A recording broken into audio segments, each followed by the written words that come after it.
welcome back to the Human Nutrition and Lifestyle Podcast. Today on the podcast, I'd like to introduce to you Dr. Stephen Hussey. So Dr. Stephen, if you just want to tell everybody who you are, where you're from, and what sort of things you kind of do.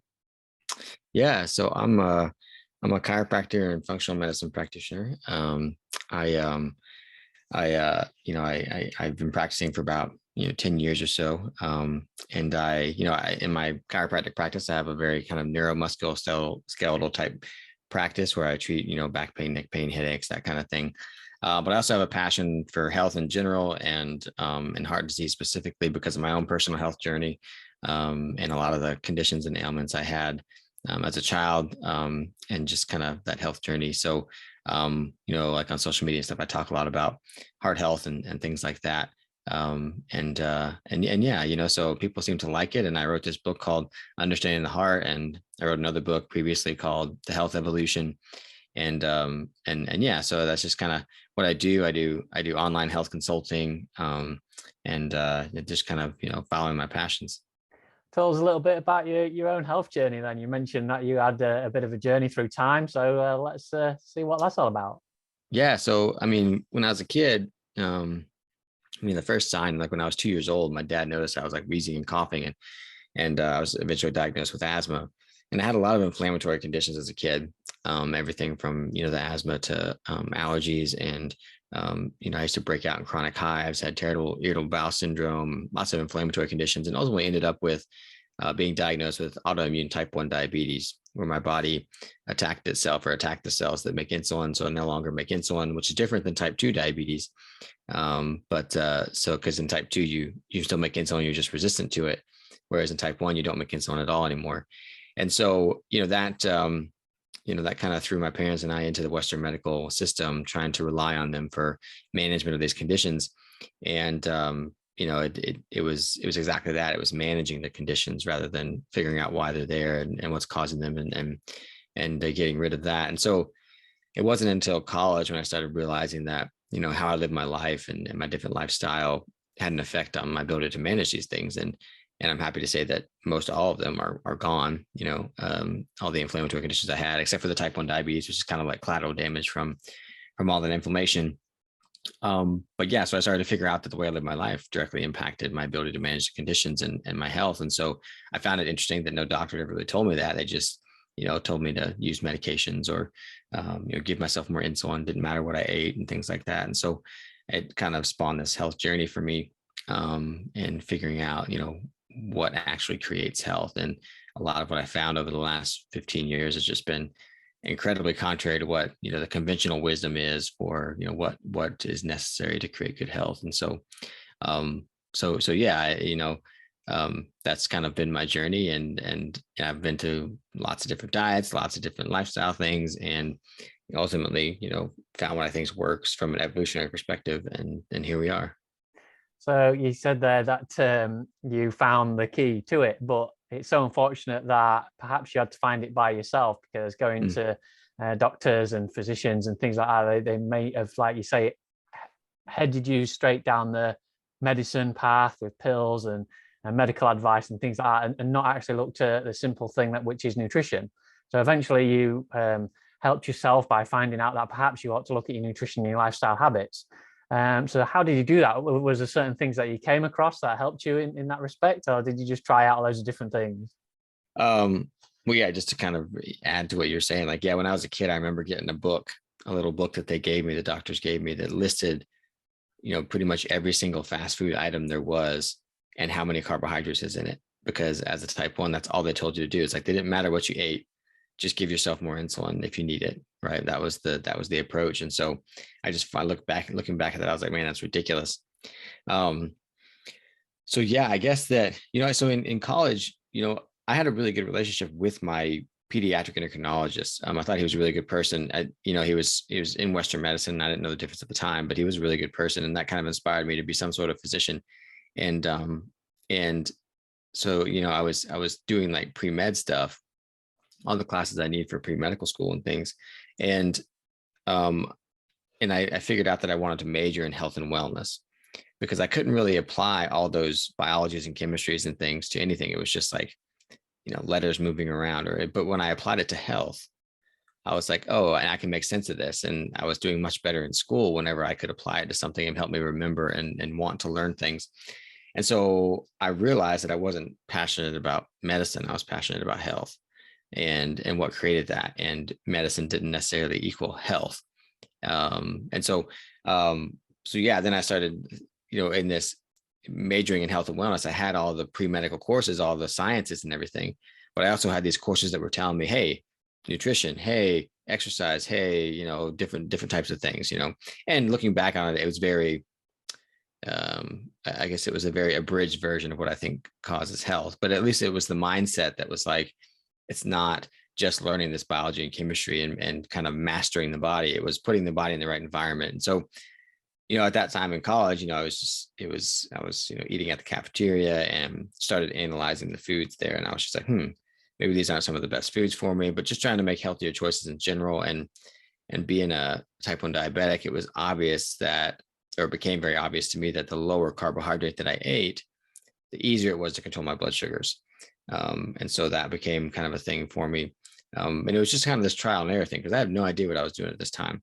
It was just complete trial and error, like trying to figure things out. And, when I was 18, when I first started college, a doctor tried to put me on a blood pressure medication, not because I had high blood pressure, just because that's the standard of care for anybody who's type 1 diabetic, as long as I had been. And they wanted to, quote unquote, protect my kidneys at that time. And then later, maybe when I was 22 or so, a doctor tried to put me on a statin drug just because that's the standard of care. And so I started to realize that their system was just, they only had one answer. They had, all they had was a hammer. So everything looked like a nail. And so everything was prescribed. And when I asked them about other things, they didn't really have an answer for me. So I started to realize that I needed to figure that stuff out on my own, and that I wasn't going to get those answers from my doctors. And so that was just what it was. Just a bunch of trial and error of all different types of things. And it's just, blossomed since then. And I've found so many different things that are necessary and so many different ins and outs of health that, that baseline college education of a health and wellness degree would just scratch the surface. It was all about diet and exercise. And it was, based on guidelines and things like that, which I think were wrong, but it got me thinking in a different way than just manage it with medications. Yeah, that's great. As now a lot of people start off is just trial and error and see what works best for them. And you mentioned that you went low carb and it seemed to benefit you. It seemed to help with those type of things that you was eating. So then I suppose what happened was you went low carb and started to really look at what nutrients and what nutrition you was actually getting from foods, rather than just energy or making sure that you was full. So did you go down a path where you were starting to think, okay, let's break down foods then and see which foods actually can give me the best bang for the buck, the best nutrition?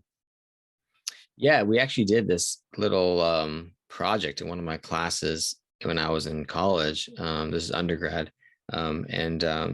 Where we went and we analyzed some of the food in the cafeteria. Cafeteria didn't like this project very much because we would go and analyze it. And we found like that it was really high in certain nutrients, but really low in other nutrients. And we just started to think about that, the food we were eating and what it was actually giving us.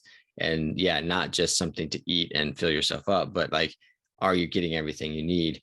And look at things from a nutrition standpoint. Now, I do think it's a bit dangerous to go that road sometimes, because sometimes we can get too obsessed with different nutrients.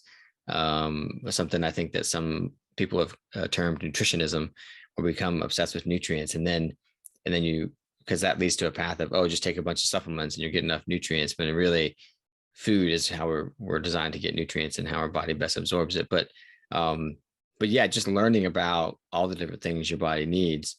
And then, much later in my life, I came to step back and kind of, have some humility about the body and about life in general, and about how like we can't think that we can take these medications or even these supplements and that it's going to do the same thing as it would by eating a food.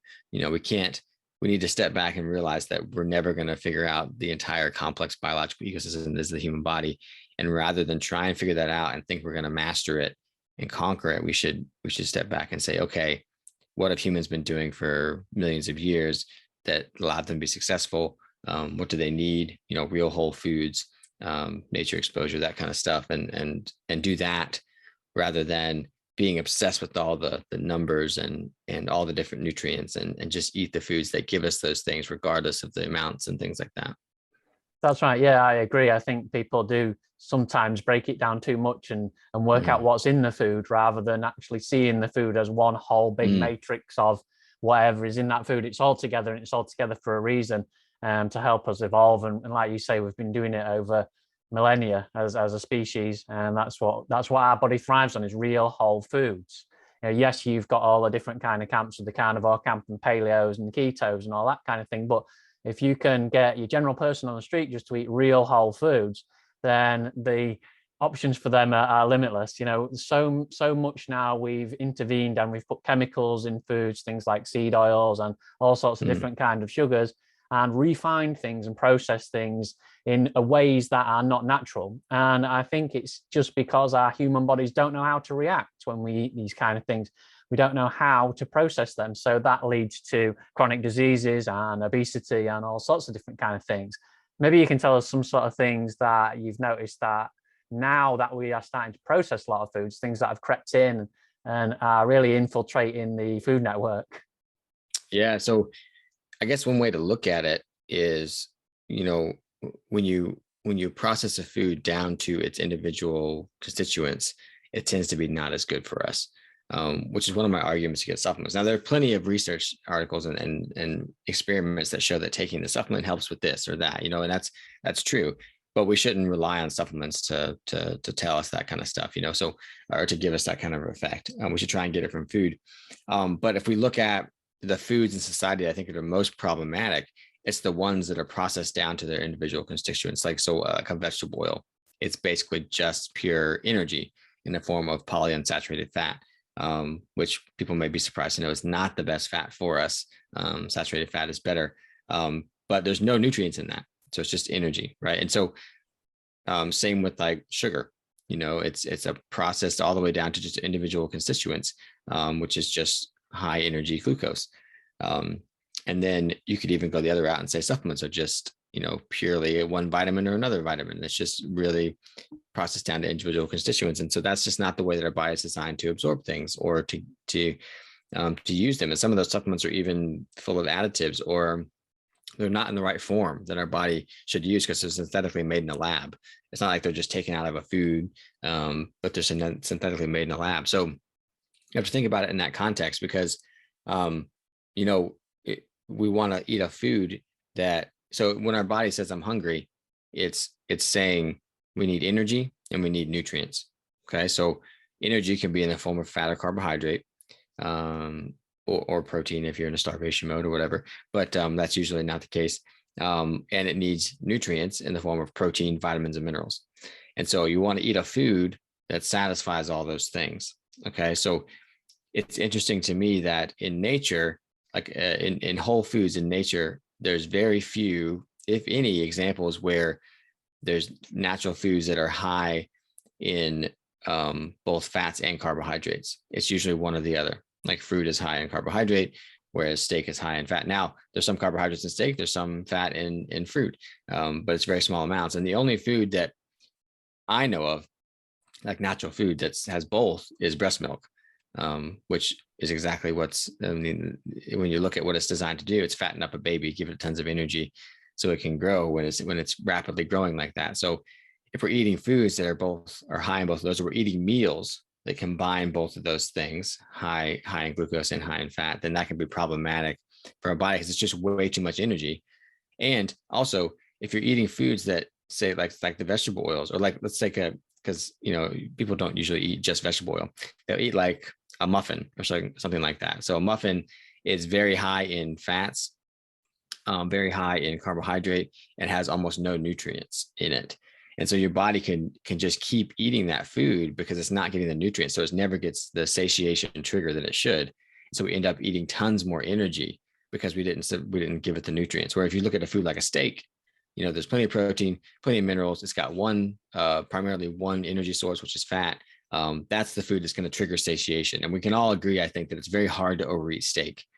At some point you're full, where it's very easy to overeat things like potato chips or a muffin or things like that. You can eat more and more of those because they never trigger satiation because you're not getting either the energy or the nutrients. That's right. Yeah, that's key thing to say is that you can overeat and keep overeating high energy dense foods that are basically just full of energy, whether it be polyunsaturated fats or sugars, just full of those, probably a mixture of both nowadays with the processed food market. But it's just so unlikely, and you're not going to eat food that are high in nutrients. Nutrient dense food is foods that are high in nutrients, because once your body's ticked off all the nutrients that it needs, all the vitamins and all the minerals that it requires, then like you say, you feel satiated, you feel full, and you just cannot overeat, you just cannot continue to eat. But if you're continuing to eat energy on top of it, then it'll never tick those boxes, those vitamins and mineral boxes, and it'll just continue to eat until it can try and tick those boxes. But we all know what happens in that instance is you just get an overload of energy, and then it's stored as fat, and things like obesity and chronic disease end up at the end of it. So you mentioned polyunsaturated fats there and saturated fats. People still think polyunsaturates are the healthiest kind of fat, where you mentioned saturated fats are perhaps healthier. And you do concentrate on the heart. So people would say, aren't polyunsaturates healthier for the heart? Could you let us into that world there? Yeah. So, I mean, if we want to go back and like look at the history of it. So, back in the 50s in the United States, heart disease was rising, and it was this growing concern. After World War II, it started to rise, and people were like, well, what's causing heart disease? And then President Eisenhower had a heart attack, and it was all over the news, and people were freaking out about it. And so people were looking for an answer of what this new disease was and what was causing it. And so this one guy named Ansel Keys gave us an answer, and he did this really, I'd say, poorly done and low quality research called epidemiology. And he basically took data from 6 or 7 different countries and said, and looked at the data to see how much saturated fat they ate, how much cholesterol they ate, and the rates of heart disease. And he found that in these 6 or 7 countries, that the more saturated fat or cholesterol people ate, the more heart disease they had. However, that's a form of research called epidemiology that can only show association. It cannot prove causation. And so it's kind of like saying that if you're standing on the sidewalk and you see a traffic jam in front of you, and you also see that it's cloudy, it's kind of like saying, oh, well, the clouds must have caused the traffic jam, which is something you just can't say. You can't prove that. Those types of studies are usually done to establish association. So then you can do a clinical trial to test if that association is actually causative, but that's usually not done in nutrition research. So anyways, the other thing that he did was that there was that kind of data from 22 countries available at the time. And he used the 6 countries that gave him the correlation that he wanted. So he cherry picked the data. And later, 2 other scientists repeated the experiment with all 22 countries available, and they found no correlation to saturated fat and cholesterol intake and heart disease. And so it was based on really poor science. And actually, after that idea came out, they started heavily testing it with clinical trials. And it's probably one of the most heavily tested theories in nutrition ever, because back then they spent the money on it. But they did 4 or 5 or 6 around the studies around the world where they replaced saturated fat with unsaturated fat. And what they found is that the more unsaturated fat that people ate, the more disease they had. And they were using things like vegetable oils and margarine and things like that. And so the more of those they ate, the more heart disease they had, the more all-cause mortality they had. And a lot of this research wasn't published directly, or wasn't published in a timely way. Sometimes it was delayed publishing or published in a small journal, things like that. They tried to hide this idea because the idea that unsaturated fats were better for you and that saturated fat was bad for you had already taken off. And there was a lot of money behind this idea. Money from grain industries and sugar industries and pharmaceutical industries that wanted people to believe that the higher cholesterol they had, the higher the risk of heart disease, meaning they could give them a statin drug and lower it. So there was money to be made behind this theory, and it was heavily pushed. And they had their front man, who was Ansel Keys, and other scientists from Harvard School of Public Health and things like that. And so that's where this idea came from. And it was not based on science. It was based on an ideology, and it was heavily financed by different companies and industries. And so when we look at the actual data, there's really no evidence whatsoever that higher cholesterol or increased saturated fat in the diet causes heart disease. And that's from studies that have been going on for years now, or that have been coming out for years now. And it was just kind of ignored because that didn't fit the mainstream theory. So people need to understand that just because a study says something doesn't mean that we can rely on that study, or rely on the methods of the study, or rely on the fact that, or maybe the study was funded by an industry that wants the study to have a particular outcome.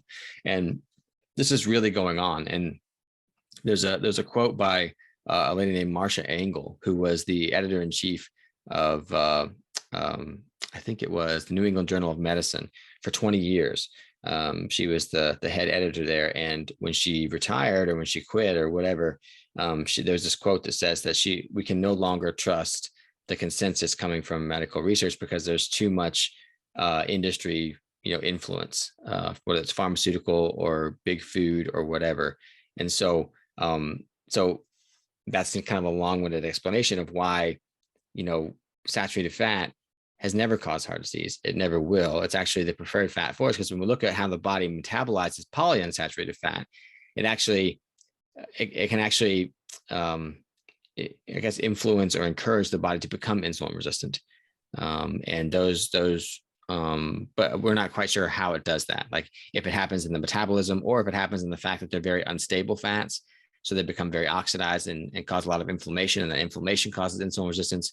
But we know that those foods are not good for us. They're not natural foods. You got to think about it too. Like, if I was, living out in the woods and I killed an animal, I would be eating saturated fat directly from the animal. Whereas those vegetable oils, those polyunsaturated fats, at least in high quantities, there's some polyunsaturated fats in that animal, but those polyunsaturated fats that we're eating today don't exist in nature anywhere. So there's no way that our bodies, through evolutionary time, could have ever gotten used to them. So it makes more sense logically, but then scientifically, when we look at it, it doesn't do good things for our body to eat high amounts of polyunsaturated fats. We need like a balance, and the perfect balance is, a whole food, a whole animal food. They're going to have some polyunsaturated fats. They're going to have saturated fats, and that's what we need to stick to. Is kind of that ancient wisdom of eat whole foods, eat natural foods, and stop eating the processed junk that's coming out of the industry today.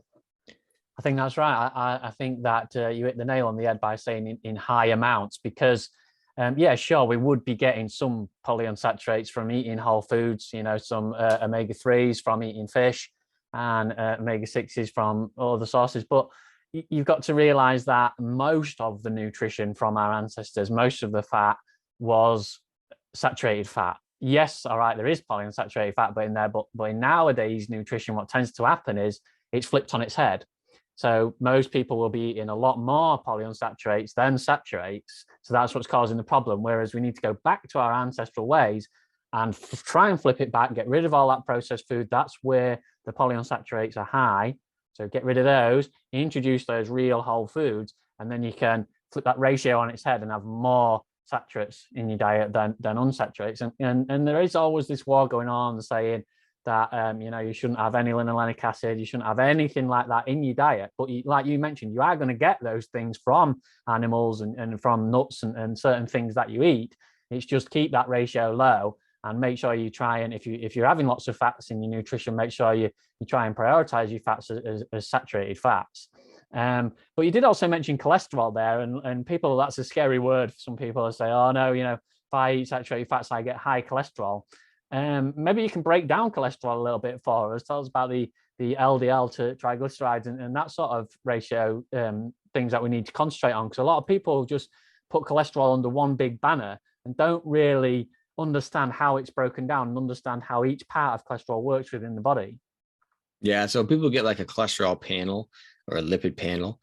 They're looking at the total cholesterol number, but then they're looking at lipoprotein particles that are carrying cholesterol in them, whether that's an LDL or an HDL, or there's other ones called VLDL or IDL, or even chylomicrons. So there's lots of different these kind of buses or boats that are carrying cholesterol around, as well as other things too.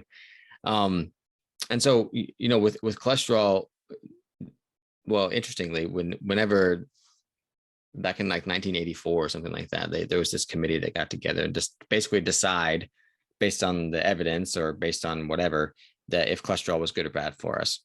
And they incorrectly decided that it was bad for us for whatever reason, industry backing, bad science, that kind of stuff. And so once that happened, they put together these committees to go and educate doctors on how to help people lower cholesterol and why it was bad. And the pharmaceutical companies got wind of this. And so they went and they heavily funded these committees and sponsored them and that kind of stuff. And they influenced the guidelines, because at first they were saying, okay, cholesterol needs to be like total cholesterol, LDL cholesterol should be 250 or lower. That was the first recommendation. And then it became 200, and then it became 150, and then it became 100. And now it's supposed to be lower than 100. And which tells me we have no idea what cholesterol is supposed to be. But it's been, pushed down and down, because the lower the recommendation for cholesterol is, the more statin drugs can be prescribed, which is exactly what the pharmaceutical companies want. They want more drugs to be prescribed because that makes them more money. And so, but when we're driving down, so your body uses cholesterol and LDL, which is a boat for carrying of cholesterol and transport of cholesterol. Your body uses those things for so many different things, for cellular communication, for the making of hormones, for the padding of the brain, other components of the brain. It's literally used for anti-inflammation, it can be helpful for fighting infection, lots of different things. So there's no way that your body is making, and your body makes cholesterol. Even if you didn't eat it, your body makes cholesterol. So there's no way that this thing your body's making that does all these different things in the body is also killing us. It makes no sense whatsoever. And sometimes we do find some cholesterol clogged in an artery, or not really clogged in an artery, but the real component of atherosclerosis and hardening of the artery is clotting. It's when the body chooses to clot.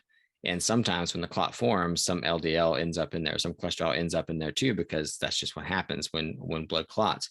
But it's not like there's this huge accumulation of cholesterol. When we actually look at the components of what atherosclerosis is, or hardening of the artery is, it's not this big fat accumulation of fats and cholesterol. It's clotting material. It's fibrin, and sometimes it's calcium when that calcifies. So it really doesn't make sense. And if you look at the evidence that, all these years of aggressively treating high cholesterol with statin drugs, when you look at if that's working or not, it's not.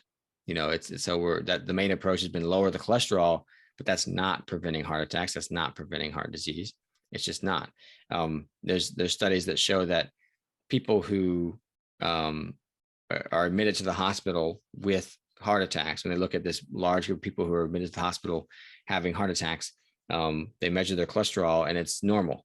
Like up to 50% of people, it's normal, and 75% of people it was normal, and 50% of people it was optimal, their levels. So, is this really what's driving heart disease?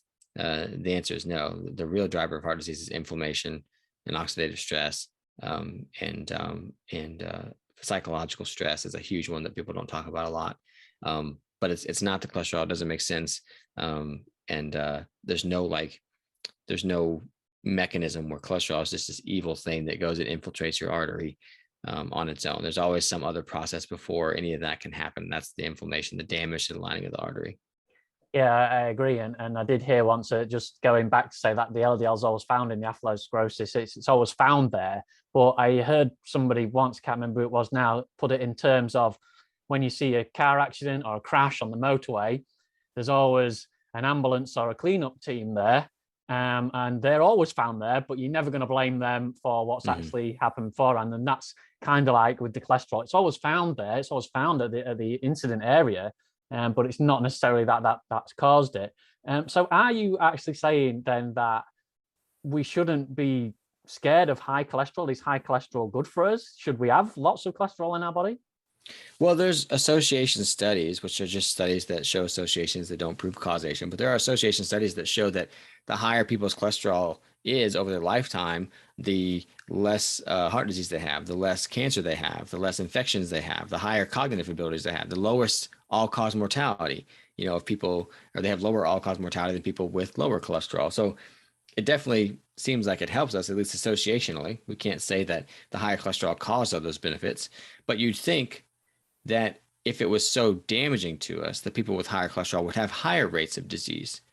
At least we would see the association. Wouldn't, again, that wouldn't mean that cholesterol caused that disease in those studies, but you would think we'd at least see an association if it was so causative, and we don't, which is interesting. So yeah, I'm saying that things that are way more important to pay attention to rather than cholesterol, because that's the main problem with this cholesterol theory of heart disease, is that it's distracting us from the real causes, from focusing on the real causes, and treating it sometimes is actually causing those real causes, because statin drugs have been shown to cause insulin resistance. So, I talk about the three imbalances of heart disease, and they are having poor metabolic health. So that's insulin resistance. When your body is metabolizing foods in a ways that harms you, pretty much. It's inflammation and oxidative stress, which is when we get damage to the body through inflammatory things. Like I talked about, those vegetable oils, they become damaged pretty easily. And then imbalance in the autonomic nervous system. So basically an inability to process stress in a healthy way, is what I'd say. Like those are the three main drivers of heart disease, and narrow-mindedly focusing on a lipid panel or a cholesterol panel and looking at that and saying, oh, your cholesterol is high, we need to give you a statin. Like that's a really reductionist way of thinking. And it's not really, addressing the root causes of disease, because this is an opinion of mine, just making sure that's clear. But if you have high cholesterol, whether or not it's bad for you is entirely dependent on the rest of your blood work. Are you insulin resistant? Are you inflamed? And even then, I'm not sure that it would be bad for you. It may actually be helpful. But again, that's my personal opinion based on all the research I've looked at. But yeah, that's what I'm saying. Yeah, no, I totally agree with what you're saying. It's a marker. It's a marker to look at, sure, but it's not the be all and the end all. You have to put it in the big picture of the person, of their whole lifestyle, of their whole nutrition, of whatever else is going on in their lives. Then you can perhaps use it as something to read into. But it's just one of those markers. And like you say, just to treat it on its own is just narrow-mindedness. So I think we need to take a step back and look at the whole picture. So you mentioned your three things there. So how can people go away and think, well, Dr. Hussey says that I need to concentrate on these three things here. So how can they go away and make those three things better in their life? What sort of things do they need to concentrate on so that they don't go away thinking, oh no, I'm down the track for heart disease here. I need to change tracks. I need to go in a different direction. What sort of things can they do? Yeah. So like with the first one, achieving metabolic health, I mean, the simple one-liner is eat a whole foods diet, right? Because there are lots of different types of diets that can be whole food diets that can create metabolic health. I personally think that we need to include animal foods, and a fair amount of them. I personally think that a higher fat diet is going to be better than a higher carbohydrate diet, even if it's a whole food carbohydrate diet. And so I think that, a whole foods diet, higher in animal foods, that's a little bit lower in carbohydrate. Doesn't mean you can have no carbohydrate, but lower in carbohydrate, is going to achieve that metabolic health you're looking for. And it's going to be different for everybody. Some people are going to do better on a fully ketogenic diet. Some people are going to do better with more carbs, depending on their activity level. It just depends. So you got to find the diet that works for you. But the most important thing is eat whole foods, diligently avoid grains, vegetable oils, and processed sugars and added sugars and things like that. The second one is the inflammation, oxidative stress, and they're kind of two different things, but they kind of, do the same thing in the body. But one way we can reduce those things is, again, eat a whole foods diet, and be conscious of how plant toxins may affect you, because I don't think that plants are bad for us inherently. And I think that they provide a lot of nutrition. But for some people, there's different plant toxins that can really affect us. And so just be cognizant of how those plant foods are causing inflammation in your body, because they do, the oxalates or the phytic acids or the lectins or whatever, they can be doing that.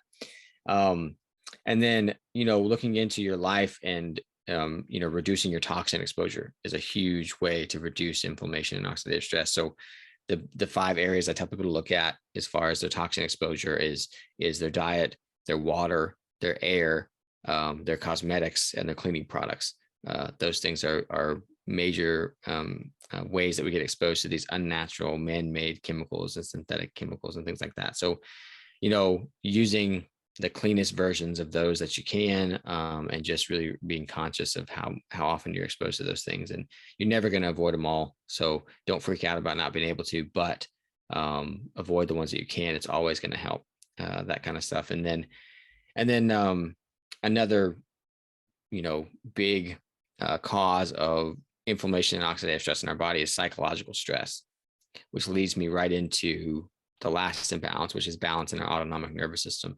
And this one's not talked about as much because it's just, I guess, it's a little bit harder to understand, but it's also just not, it's not, it's not this biochemical thing that we look at, where we look at nutrition and pharmaceuticals. There's very biochemical. You can look at different, molecules and things and how they interact, whereas this is more of a psychological thing. And so the autonomic nervous system is just a system of our body that's perceiving our environment and telling our body, like it's perceiving through our senses and telling our body, is this a safe or threatening environment?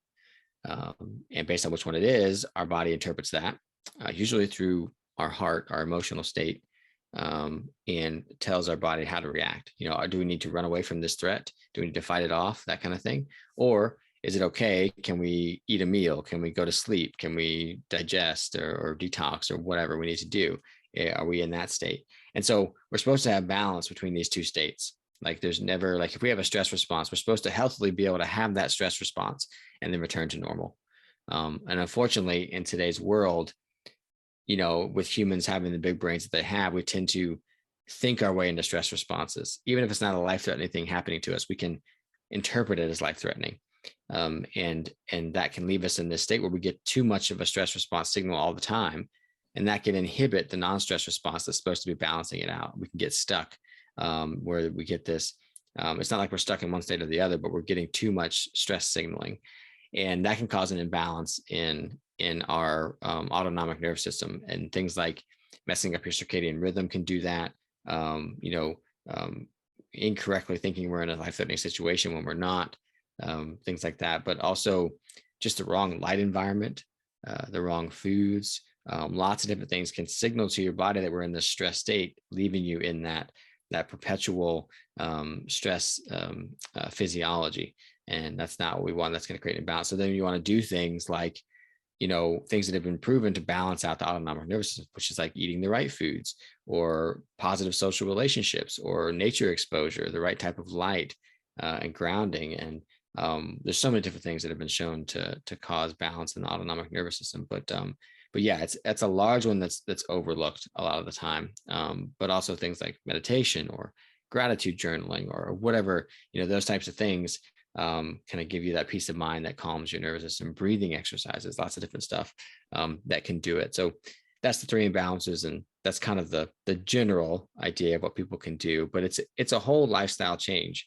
It's not just, oh, I'm gonna be more active and eat a little bit better. It's really, if you want vibrant health that keeps you going and doing what you need to do, it's a whole lifestyle change. Yeah, that's great. I'm going to touch on the last one because obviously the first two, eat a whole foods kind of nutrition and prioritize those animal foods. That's what I shout from the buildings all the time. Prioritize the animal foods, because as we said earlier, that's where lots of the nutrients are, lots of the vitamins and minerals are. And if you're looking to get full and looking to get the best bang for your buck, look at animal foods, especially organ meats and things like that. So if you're prioritizing them and getting the whole foods as well, I'm like you, I'm not against plants, but I do think that they can cause people a lot of problems, and you don't get as many nutrients, you don't get as many vitamins and minerals from them, because they do have the chemicals to try and stop that absorption within your body, whereas animal produce doesn't tend to have that. So if you can nail that down for those first 2 points that you said there, then great. But the last one, I have talked about chronic stress before, which is kind of like what you're saying. If your whole life is one big stress, then it doesn't matter what your nutrition is, your lifestyle's still gonna suffer, and you're probably not going to be able to nail down that nutrition as a result. So would you agree then that things that you could add into your lifestyle, certain things like acute stressors, would help you be able to battle the chronic stress that you're going through? Perhaps you're having problems at work, at home, on a daily basis with kids or whatever. There's all sorts of things going on in people's lives. So could they introduce little acute stressors, maybe nutritionally, like fasting or cold showers, perhaps, things like that? Yeah. So ultimately, I define health as the ability of the body to adapt. So if you're, and that's the problem with a kind of general westernized society today, is that we don't really force our bodies to adapt to anything. We don't do, relatively intense exercise that makes your body adapt to that activity and then come back to normal. We stay in, the same temperature. We try and control that temperature for the most part all day long. You go from your home that's a controlled temperature to your job that's a controlled temperature. We're underneath the wrong sources of light, so we're staying under the same, filtered light that everything. So it's making your body. I mean, and that's kind of like what we've done as a society, as humans. We've taken away those more difficult parts of life, having to withstand the weather or the temperature, or starve sometimes, because we couldn't find food. But unfortunately, well, maybe fortunately or unfortunately, depending on how you look at it, those things help shape our physiology. And so our physiology got really good at being healthy in those situations.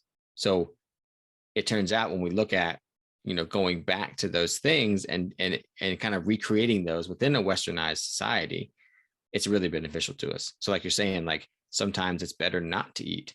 We can give your body kind of a hormetic stress, this thing that helps it become stronger, right? Because when we don't eat, it gets us into that making ketones, that metabolically healthy state. Or we could take cold showers like you're talking about, because that's getting our body used to different temperatures, so that we can become more resilient to that stress, rather than making it so easy for our bodies the entire time. We do things that are hard, or do things that are maybe slightly uncomfortable, to train your body to be resilient to that stress. And yes, in turn, like you're talking about, when we do those things, a lot of those things, it helps creates balance in our autonomic nervous system, because we're not just, we're creating that resilience to the stress. Our body is able to handle those stresses and then come back to normal. That's health. So like, if similarly, like with type 2 diabetes, like if I eat a carbohydrate meal, my body should be able to have that response and then respond to it and bring it right back down within 2 hours. Type 2 diabetes is the inability to respond to that, the inability to adapt to that. And you have that blood sugar rise and then it doesn't come back down because you're insulin resistant. So you've lost the ability to adapt to that meal and you're unhealthy now, right? So we have to look at it in that sense and do things that may be difficult, may not be enjoyable, but make us more resilient and healthier down the road. Yeah, brilliant. And keep them acute, keep them as acute stressors. Don't fall into the trap where lots of people start on keto and think fasting's the holy grail, and then fast every day, all the time, as much as they can. And then you're pushing it into a chronic stress, and then you're making your body do it all the time. And then it doesn't become something that's acute, that like you described, that you can do it and then come back to normal. Because that's what you want. You want to be able to do it and come back to normal, not constantly do it all the time. So that's great. And I did notice that I follow you on Instagram and I follow you everywhere, and we'll tell everybody where they can follow you in a moment. I noticed that you've got a book out, so I'm interested in the book. So tell us a little bit about what's in that book and where people can get hold of it. Yeah, so my latest book is called Understanding the Heart. It came out in April. I think it came out in the UK in June or something like that. But yeah, it's just, all my findings on heart disease, since I've been looking into it for a long time. Since as a type 1, I'm heavily predisposed to heart disease. So yeah, I've been looking into that for a while. And a lot of what I found is very contrary to, what, was believed about heart disease. And my biggest goal in the book was to try and, not disregard diet and exercise and cholesterol and everything like that. But it just seems to dominate the conversation about heart disease. And we need to get away from that because it's about much more than that. So my main goal in the book was to open people's minds to all the different causes and things that can contribute to heart disease. So things about like, how healthy is your mouth? How's your dental health? That's really big. That's really important for all disease, really, but heart disease as well. Looking at the things we talked about, like the right environments, the toxin exposures, all these different things. It's not just, are you exercising and eating the right diet or whatever, even though the diet chapter of the book is probably the biggest chapter because there's so much about it. But still, so in the beginning of the book, I go into like, the evolution of some of these imbalances that have happened in the modern day. So like, and I go all the way back to like the first multicellular organisms and some of the things that formed during that time that are still present in us today that tell us about why we have imbalances based on the lifestyle we live today. And I talk about the origins of our stress response as mammals. And I talk about the, the diet of the first modern humans and what that was like, and why that's important for us to know. And then I talk about things like how it's believed that the heart is this pressure propulsion pump that pumps the blood throughout the body, but that's not what it is. And that's not what it does. And there's lots of evidence and research showing that that's not the case. And to understand that is really important for things like heart failure. And I talk about, how heart attacks can happen with no blockage whatsoever. And I talk about, because that can happen, it has to do with the autonomic nervous system. And I talk about, why cancer of the heart is so rare, because it is one of the absolute rarest sites of cancer. Why is that? And then there's certain characteristics of the heart that give it that resilience to cancer. And I talk about diet, and I talk about the 3 different imbalances we talked about, and how we can make those imbalances balanced. I talk about dental health and heart health. I talk about the markers we should track. I talk about chiropractic and heart health, because I am a chiropractor. And then I kind of finish up with, my thoughts on testing and how we should view health in general, and what's a good philosophical approach to health, rather than just a very biometric, I guess, approach to health. We should look at it as a philosophical thing too. So I give my thoughts on that at the end. So yeah, I mean, it's out now. People can get it on Amazon, or they can order it from the publisher, which is Chelsea Green Publishing. It's in various places. So yeah. Yeah, that sounds great. I'm going to have to go and get that book. but you talked about that your heart is not necessarily the pump that everybody thinks it is. Mm-hmm. And I did fall into that trap, because I realized that I do a lot of endurance exercise. So I'm there thinking, yeah, my heart's the main thing. I have to strengthen my heart. My heart's the pump that's pumping everything round. So enlighten us into why that's not necessarily the case. Yeah. So the heart is, if you look at the size of the heart and its ability to, or the force that it can create, there's no way that it could produce enough force, or that it has enough energy to pump the blood forcefully throughout the entire body. The physics of it just doesn't make sense. Like when you look at the hydrodynamics of it, it just doesn't make sense. And so, and even the early researchers on the cardiovascular system were saying this kind of stuff. They were saying, like, there's no way that the heart could do this. We need a heart the size of a whale's heart to be able to do that. And so there are other mechanisms by which blood moves throughout the body. One of them is just movement in general. Like when we move our bodies, blood gets going. And there's one-way valves in the veins that keep it from backflowing and things like that. But more or less, like the blood is actually moving more or less on its own because of mechanisms of water. So water can hold energy, and it forms this structured water, they call it, on the lining of an artery. And that creates an energy gradient that propels blood flow. And this has been proven over and over again in the lab of Dr. Gerald Pollack at the University of Washington. They've shown this in chick embryos and other living things. And so, when the blood's moving on its own, the heart doesn't need to be forcefully pumping it anywhere. The heart is contracting, and it's contracting, and it does do a little bit of pumping, but no more than enough is to get the blood through the chambers of the heart. There's no way that, past the main aorta after the heart, that the heart's doing much moving of the blood. But yeah, so when we look at it that way, it's more similar to what's called a hydraulic ram, which is something in engineering that is activated by flow. So fluid is flowing into it, and that allows the hydraulic ram to do what it's supposed to do, of moving fluid somewhere. And so it's really important that we understand this, and that we start looking at this more, because when we look at something like heart failure, it's blamed on the heart. Oh, the heart is not, quote unquote, pumping like it's supposed to, right? But in reality, it's a breakdown of other mechanisms. It's either poor metabolism of the heart, or it's a breakdown of these other mechanisms that blood is supposed to be moving, which is forcing the heart to do more, quote unquote, pumping than it's supposed to, right? And so that's leading to the heart really struggling, changing its shape, fluid accumulating in certain areas of the body, and that's what we call congestive heart failure. But it's really important that we understand that the heart is not this pressure propulsion pump, so that we know how to treat it. And so for me, the main thing that confirms this whole theory is that when we look at one of the best ways that water gets energized and creates blood flow in the body is through infrared light exposure.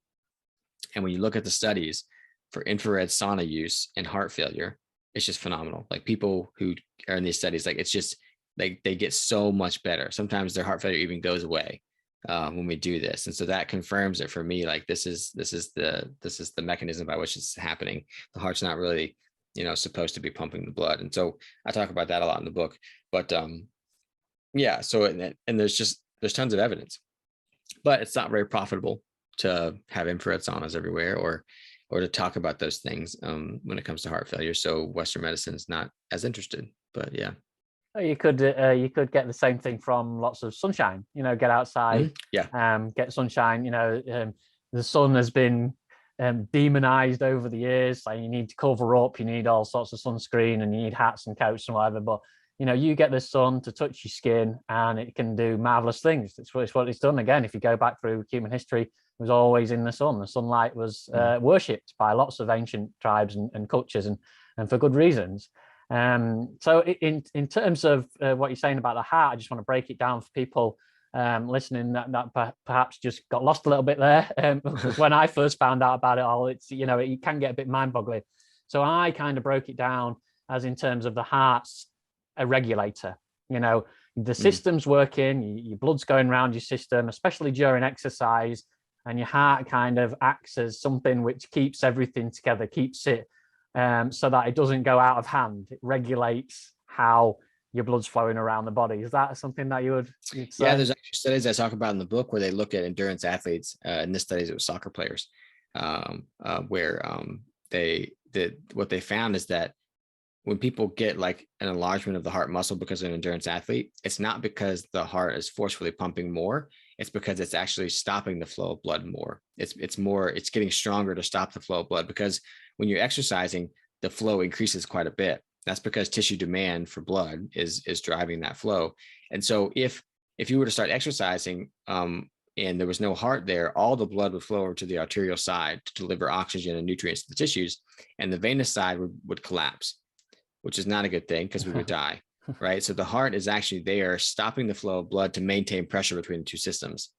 At least that's what seems to be evident. So in people who do a lot of endurance exercise, it's actually the heart is enlarged because it's more effective at stopping the flow of blood when it's coming forcefully into the ventricles and the atria like that, which is pretty fascinating that there's studies like that actually show that. Yeah, absolutely fascinating. And there will be people similar to myself, endurance athletes, listening to this, learning something new. So that's great. And they can go out and buy a book and learn even more. But tell everybody where they can follow along with you and join in the things that you're doing. Yeah, so my website is resourcerhealth.com. And that's where I have, and my books are on there, but my blog is on there, and my health coaching is on there. But also I'm on social media, Instagram, Facebook, and Twitter, and things like that. Just Dr. Stephen Hussey, Stephen with a PH. And they can find me there. They can contact me there and look at what I'm up to and the information I put out there. That's great. Thank you for talking to us today, Stephen. It's been great. Yeah, thanks for having me.